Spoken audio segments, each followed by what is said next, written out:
Όποιος θέλει από το αγαπητό κοινό μπορεί να έρθει να βοηθήσει στο άνομα της φωτιάς. Έχουμε μία δάδα. Θα προτιμούσαμε κάποιος ξένος, επισκέπτης στο νησί. Ευχαριστώ. If somebody likes, can go and takes part in the light of the fire.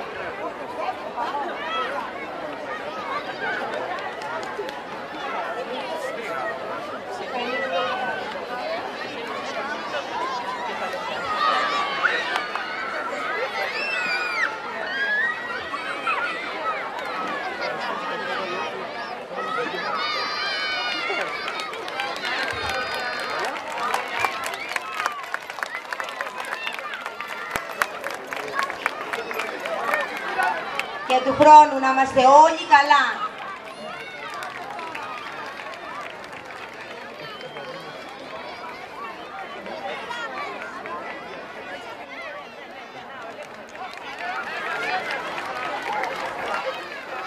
Άλλος τολμηρός.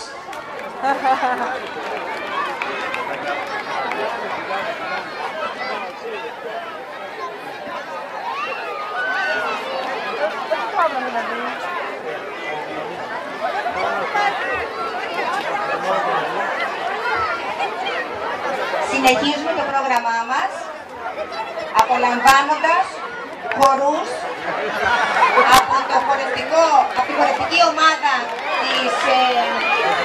του Δήμου της Πάτρας, όπου θα αποδώσει λαϊκή χορογραφία, χασάπικο, ζεϊμπέκικο, δυνατό χορό, ζορμπά και χασαποσέρβικο.